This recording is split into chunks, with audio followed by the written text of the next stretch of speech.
ಎಲ್ಲರಿಗೂ ನಮಸ್ಕಾರ. ಇವತ್ತು ಮೂಲಂಗಿ ಬೇಳೆ ಸಾರಿಗೆ ನಾನು ಏನೇನು ತೊಗೊಂಡಿದ್ದೀನಿ ಅಂದರೆ ಮೂಲಂಗಿ, ಈರುಳ್ಳಿ, ಟೊಮೊಟೊ, ಬೆಕ್ಕೆ ಸೊಪ್ಪು, ಆಮೇಲೆ ತೊಗರಿಬೇಳೆ ತೊಗೊಂಡಿದ್ದೀನಿ.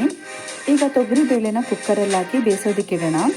ಅದ್ರ ಜೊತೆಗೆ ಹಾಗೆ ನಾನು ಹಾಗೆ ತೋರಿಸಿದ್ನಲ್ಲ, ಬೆಕ್ಕೆ ಸೊಪ್ಪು, ಮೂಲಂಗಿ, ಟೊಮೊಟೊ, ಈರುಳ್ಳಿ ಎಲ್ಲ ಹೆಚ್ಚಿಬಿಟ್ಟು ಈ ಬೇಳೆ ಜೊತೆ ನಾನು ಹಾಕ್ತಾ ಇದ್ದೀನಿ. ನೋಡಿ, ಈಗ ಸ್ವಲ್ಪ ನಾನು ಕಾಯಿ ಹಾಲು ಮಿಕ್ಸ್ ಮಾಡ್ತಾ ಇದ್ದೀನಿ. ಇದಕ್ಕೆ ಕೊಬ್ಬರಿ ಹಾಲು, ಅದು ಮತ್ತು ನೀರು ಎಲ್ಲ ಹಾಕಿ ಈಗ ಆ ಬೇಳೆ ತರಕಾರಿ ಎಲ್ಲ ಬೇಯಿಸೋದಕ್ಕೆ ಇಡೋಣ. ಈಗ ನೋಡಿ, ಇದೆಲ್ಲ ಚೆನ್ನಾಗಿ ಬೆಂದಿದೆ. ಇದಕ್ಕೀಗ ನಾವು ಒಗ್ಗರಣೆ ಹಾಕೋಣ. ಮೂಲಂಗಿ ಬೇಳೆ ಸಾರು ನಾವು ಯಾವಾಗಲೂ ಮಾಡ್ತಾನೆ ಇರ್ತೀವಿ. ಇದಕ್ಕೆ ನಾನು ಈಗ ಸ್ವಲ್ಪ ಬೆರಕೆ ಸೊಪ್ಪು ಹಾಕಿದ್ದೀನಿ, ಚೆನ್ನಾಗಿರುತ್ತೆ ಅಂತ. ಈಗ ಒಗ್ಗರಣೆ ಹಾಕೋಣ ಬನ್ನಿ.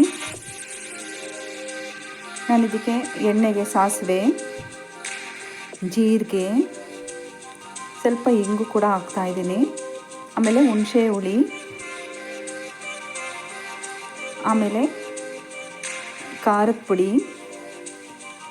ಸಾಂಬಾರು ಪೌಡ್ರು, ಅರಿಶಿಣ ಕೂಡ ನಾನು ಇದಕ್ಕೆ ಹಾಕ್ತಾಯಿದ್ದೀನಿ. ಈಗೆಲ್ಲ ಇದನ್ನು ಚೆನ್ನಾಗಿ ಮಿಕ್ಸ್ ಮಾಡೋಣ.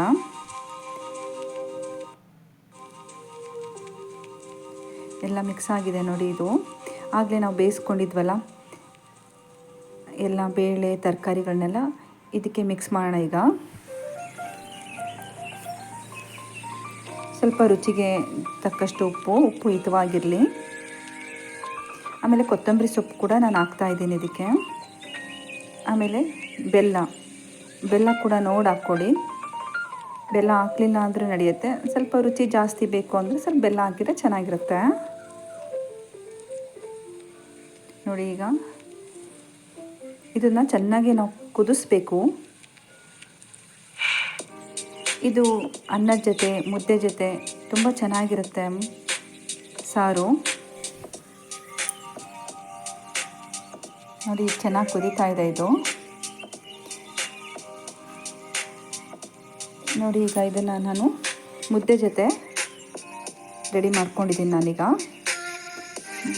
ಬಿಸಿ ಬಿಸಿ ಮುದ್ದೆ, ಸಾಂಬಾರು, ಆಮೇಲೆ ಬೆಕ್ಕೆ ಸೊಪ್ಪಿನ ಪಲ್ಯ ಕೂಡ ನಾನು ಇದ್ರ ಜೊತೆಗೆ ಮಾಡ್ಕೊಂಡಿದ್ದೀನಿ. ಸ್ನೇಹಿತರೆ, ನಿಮಗೆ ಈ ವಿಡಿಯೋ ಇಷ್ಟ ಆಗಿದ್ದರೆ ಲೈಕ್ ಮಾಡಿರಿ, ಶೇರ್ ಮಾಡಿರಿ. ನಿಮ್ಮ ಅಭಿಪ್ರಾಯವನ್ನು ದಯವಿಟ್ಟು ನನಗೆ ತಿಳಿಸ್ರಿ, ಇದು ಹೇಗಿದೆ ಅಡುಗೆ ಅಂತ. ನೋಡಿದ್ರಲ್ಲ, ಮುದ್ದೆ, ಬೆಕ್ಕೆ ಸೊಪ್ಪಿನ ಪಲ್ಯ, ಮೂಲಂಗಿ ಬೇಳೆ ಸಾರು.